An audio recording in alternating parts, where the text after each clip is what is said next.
we of course have time for a few questions, but I'd like to start off.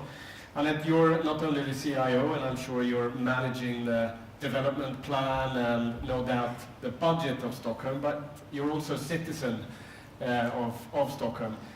What service would you really like to see? What is the one thing that you see in the future that would add to your quality of life as a citizen of Stockholm? What's on your wish list?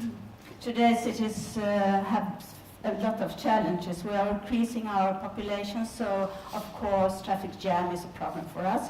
Another challenge, a big challenge, is housing, and another challenge is healthcare, of course. So it has to be explored a lot of more solutions in these areas, and I think it will in the future. And I'm not scared about how the politicians will prioritize in these areas. Patrik, when I look at this list and you think, I mean, we're in Stockholm, which is in international comparison, it's a fairly small city, a fairly small capital, and you see these mega cities on the list. How fair is it to compare a Stockholm with a New Delhi or, you know? I think that typically, I saw some research about cities, that cities has an efficiency factor of roughly 1.4.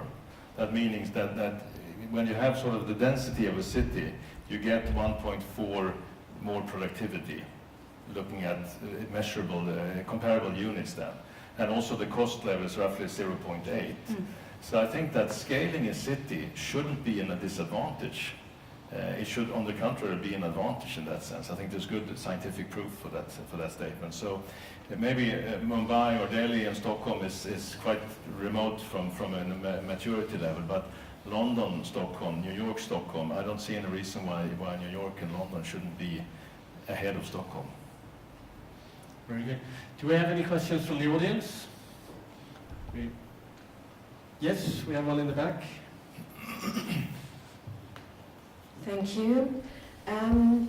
I'd like to know more about the purpose of this study.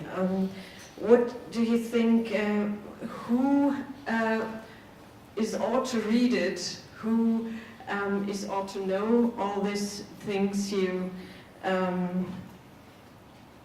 have involved? And is it for the decision makers or for whom?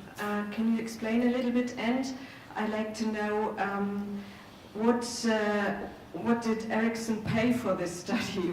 What does it cost? Well, if I start with the first question, I think the purpose of this report is, there's several purposes, but I think that first of all, as I said in the beginning, we see that information and communication technology is being deeply integrated into a lot of different activities. And for us to have a dialogue, not only with our direct customers, but with the different stakeholders that are sort of beneficiaries and also driving this development, is extremely important. And this, I think, is one tool to enter into that dialogue and to sort of also sharpen our minds into sort of understanding some of the realities and seeing some of the patterns in that kind of a discussion. But equally also, Ericsson is, if you look at the 100 largest cities from a GDP perspective, and you compare Ericsson with our closest competitors, we are twice the size of our closest competitors. And that makes me draw the conclusion that I think it's hard to find a company that is providing more infrastructure to cities than Ericsson. And that is also a call for us to understand not only the technical details of spectrum and radio, but also how that technology is being used to make sure that we have a technology that is capable of supporting the use cases of the future. And the third reason I would give is that we are also now extending our business relationships, working together with utility sector, working together with transport sector, working also with security agencies, etc. And that gives us a foundation, of course, by this work, to understand some of the critical context for those industries. So it provides sort of a good foundation for that dialogue. So I think that there is multiple target audiences. It's not a typical operator discussion that this report triggers. It's more stakeholders, decision makers in cities, and also other players in those industries. And the cost, Patrik? The cost. Well, as I said, we have a small team working with these kind of researches. We collaborate extensively. This is not a very expensive report from that point of view. I don't think I I should go into the direct numbers here, but it's not a huge cost to do this kind of research. Very good. Any more questions? Yes, one more.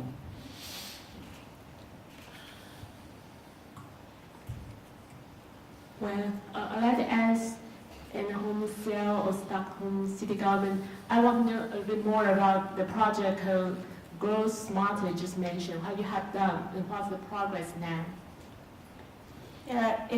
We have just received money from the European Union, as I said, 25 million euros.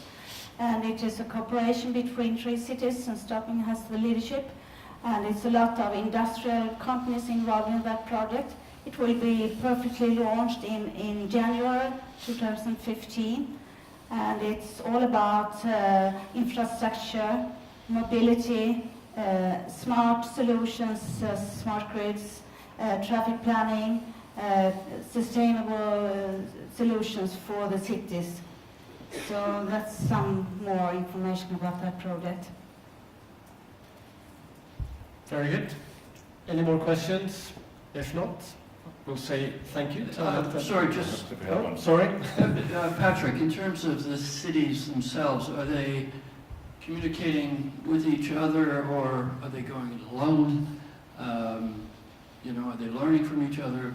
Can you maybe talk about that? I think that we see, and you probably can support me on this, but I think that we see lots of discussions between cities. But my take on it is that cities have a tradition of sharing experiences and then going home and doing. My point is that with my little case here is that I think increasingly cities need to just continue to share experiences and maybe share the doing in the future when we talk about ICT. But there's a lot of experience sharing and there's a lot of sort of common knowledge which is built between cities, but not so much common doing, which I think is the next step in the collaboration between these cities. But maybe you have another view. No, I agree on that, because it's very important that we agree on some standards, as you said before, and sharing processes and experiences of building, for example, a fiber optic network, e-services for citizens, working with open data, and other innovative projects. So I see a lot of these connections between big cities, more than cities in the same country, because it's a spread about how many citizens you have, and the challenges is different. You happy with that answer, Paul? Very good. Then I think we'll close this session. Thank you very much, Annette. Thank you, Patrik. Thank you.